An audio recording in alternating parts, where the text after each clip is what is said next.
General Hospital Jason Morgan Steve Burton has revenge on the brain now that Anna Devane Finola Hughes alerted him to Jen's Sidwell Carlo Rhoda, now living in Port Charles. Jason knows it's no coincidence that Sidwell arrived in town, only for Sonny Corinthos' Maurice Bernard penthouse to explode.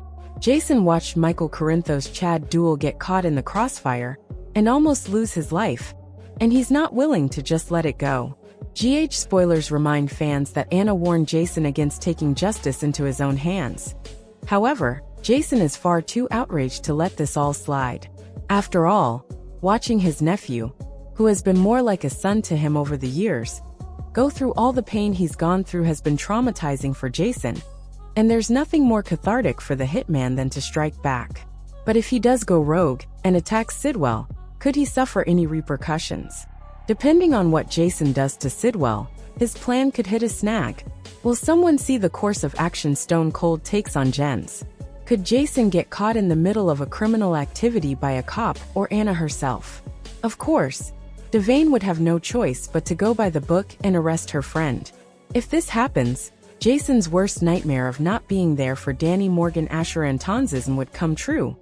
Going to jail would leave Danny without a mother and father.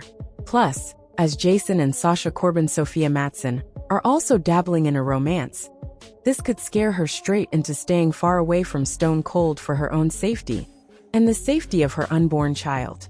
The only silver lining in a circumstance like this one is that Jason has Diane Miller Carolyn Hennessy as an attorney, who would likely figure out a way to get him off the hook. But that doesn't mean he won't suffer with some chaos and drama along the way. On Wednesday, January 29th, Carly Spencer Laura Wright was on a mission to find Jack Brennan Charles Measure at a spa. When she arrived at the room he had reserved, she heard a commotion inside. Valentine Cassadine James Patrick Stewart was attacking Brennan, using a cord to strangle him over a past event in Prague. Just as Brennan lost consciousness, Carly rushed in and hit Valentine on the head with an object. She immediately checked on Brennan, and after some effort, managed to revive him. When Brennan regained consciousness, he joked, "I'm so glad you decided to join me."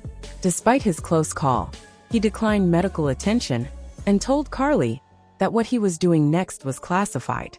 Before leaving, Brennan thanked Carly for saving his life.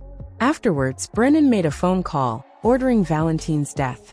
Later, he arrived at Carly's hotel suite, where he kissed her passionately.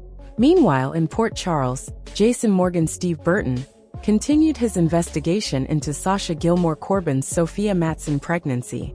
He finally got Sasha to admit that Michael Corinthos' Chad Duell was the father of her baby. However, Sasha didn't want to make the situation public, especially since it could affect custody issues with Michael. She also didn't want her baby to be a part of the chaos surrounding the Quartermain family. Despite Sasha's plea for Jason to walk away, he offered her support, predicting how difficult it could be to raise the baby as a single parent. As Sasha felt the baby kick for the first time, she guided Jason's hand to let him feel it as well. This moment seemed to open up a deeper connection between them. Meanwhile, Cody Bell Josh Kelly, who had heard about Sasha's pregnancy from Giovanni Gio Palmieri Giovanni Mazza, started to make assumptions. After witnessing Sasha and Jason's interaction, he appeared to think Jason was the father of Sasha's baby. Elsewhere, Harrison Chase Josh Swickard shared an emotional moment with Brooklyn Quartermain Amanda Seton.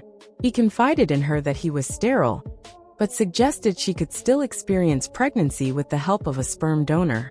Although Brooklyn reassured him that he was the best husband, he asked for some time alone to process the situation. Later, when Brooklyn called in Lois Chirulo Rena Sofer for advice, she revealed to Lois that Chase's medical results were part of the reason she wanted to discuss a sensitive topic. Brooklyn admitted that she had already experienced pregnancy in the past, when she had her first child, who was adopted. Despite Lois's anxiety over sharing the past, Brooklyn decided that the truth needed to come out, especially since Chase seemed fixated on the idea of her carrying a child. This led Brooklyn to realize that her first baby might have been her only opportunity to have a biological child. In another part of Port Charles, Tracy Quartermain Jane Elliott and Martin Gray Michael E. Knight had yet another confrontation at the nail salon. Meanwhile, Dante Falconeri Dominic Zamprogna tried to guide Giovanni Gio Palmieri toward being more polite to Emma Drake Braden Bruner. While Emma pitched the idea of having Gio perform at another charity event, Gio got offended by her remarks. However, Emma smoothed things over by complimenting him on his musical skills. At the hospital, Anna Devane Finola Hughes ran into Lulu Spencer Alexa Havens Bruning, where she took the opportunity to apologize for her role in the shooting of Charlotte Cassidy's Scarlett Fernandez. Lulu understood that it had been an accident, blaming Valentine for keeping Anna in the dark about Charlotte's actions.